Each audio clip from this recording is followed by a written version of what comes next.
Welcome back. I'm Miss Ryan, and in Module 3 of our Explainer series, we're going to start graphing real equations and solving them right on the screen. We'll be using the DESMOS graphing calculator, which, is the exact same tool built directly into the digital SAT. Today, we're going to learn how to graph functions, read answers straight off the graph, and solve equations visually. Seriously, it's going to completely change how you approach the math section. Okay, let's just dive right into it. The entire philosophy for this module is right here. Do less algebra.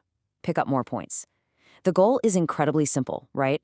We want to spend way less time doing tedious algebra by hand and way more time actually securing correct answers. By learning to graph functions and visually read those answers right off the screen, you're going to save a massive amount of time and brain power on test day. So here's our quick roadmap for today. First, the 3 function families. Second, finding intercepts. Third, solving equations visually. And fourth, a quick bonus on finding the vertex. Part 1. The 3 function families and recognizing their shapes. Recognizing a function's shape instantly tells you what kind of answer to expect on the SAT. And the best part? DESMOS draws any function the absolute moment you type it in. Linear functions, for instance, look like straight lines. If you type a linear equation like y equals 2x plus 1 into the calculator, it instantly draws a red line for you. The number in front of the x, in this case the 2, is our slope, which sets how steep the line is. And that last number, that's the y-intercept, exactly where the line crosses the vertical axis. What's super fun is you can actually change those numbers in the calculator and watch the line move and tilt in real time. Let's move to our next family and see how this builds. Quadratic functions make U-shaped curves, which we call parabolas. Here, typing a quadratic, like y equals x squared plus 4, instantly creates this U-shape on the graph. And just like with those linear functions, if you slide the coefficients around, you can literally watch the parabola stretch out, flip upside down, or shift left and right across your screen. The third family you absolutely need to know is exponential functions, like y equals 2 to the power of x. These functions represent rapid growth. They grow or shrink faster and faster, basically shooting straight up the screen. Changing the base number changes just how quickly that curve climbs. Now, why does all of this actually matter for the SAT? Well, because typing these functions out and letting the calculator do the heavy lifting is always faster and safer than trying to sketch them by hand on scratch paper. Moving on to part 2, finding intercepts and grabbing easy points. I honestly love this topic because it's all about grabbing easy points. So many SAT questions are worded in these really tricky ways, but secretly, they're just asking you to find an intercept. So what is an intercept? It's simply the exact spot where a graph crosses an axis. The y-intercept is where it crosses the vertical y-axis, always looking like a coordinate of 0, y. And the x-intercept is where it crosses the horizontal x-axis, written as x, 0. For example, if you graph the equation y equals 4x minus 8, the calculator will show you it crosses the y-axis at 0, -8, and the x-axis at 2, 0. And here is the ultimate SAT test day physical move. When you're looking for an intercept, DESMOS literally just hands it to you. Step 1, graph your function. Step 2, hover your mouse and click the little gray dot that appears right where the curve meets an axis. Step 3, read the exact coordinate that pops up on screen. And step 4, just pick your answer. Graph, click, read, answer. It's really that simple. All right, part 3, solving equations visually and totally bypassing the algebra.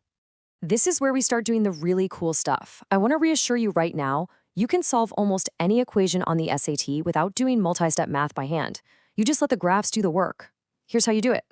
Let's say you have a single variable equation, something like 2x plus 5 equals 11. Instead of subtracting 5 and dividing by 2 on paper, you treat the left side and the right side of the equal sign as 2 totally separate lines. So you simply graph y equals 2x plus 5, and then on a new line, you graph y equals 11. Now, write this down because this is your golden rule for test day. Intersection equals answer. Where those 2 lines meet is your exact solution. In our example, the angled line and the flat line cross exactly at x equals 3. And this works perfectly for quadratics too.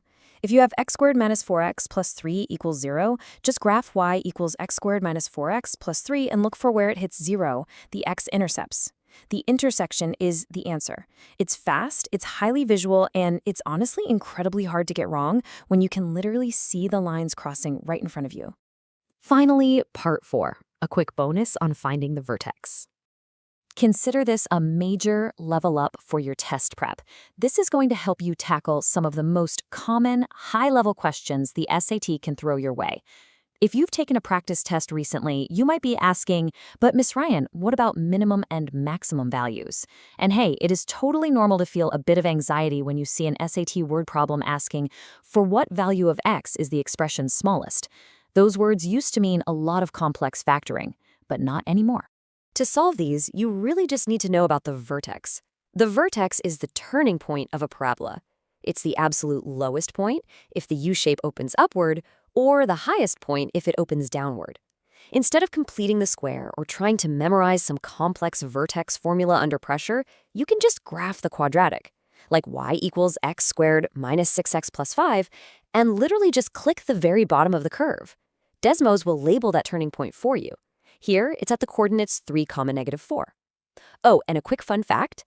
The vertical line running straight through that vertex, x equals 3, is called the axis of symmetry, meaning the parabola is a perfect mirror image on either side.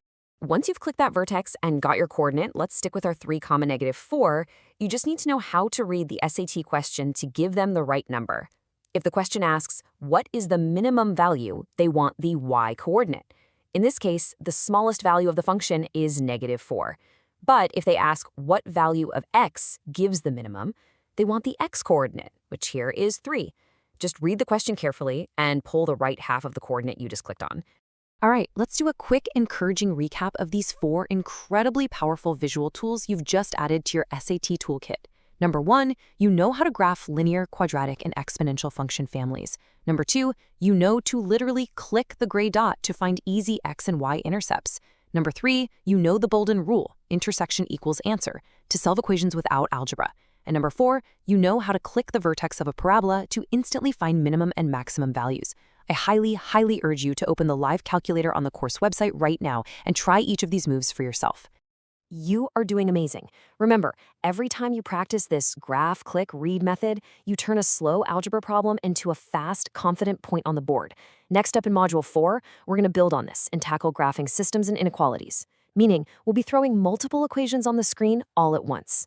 But think about this. What if I told you the absolute hardest algebra questions on the SAT don't actually require you to do any algebra at all? Well, we're going to prove it next time. See you in the next explainer.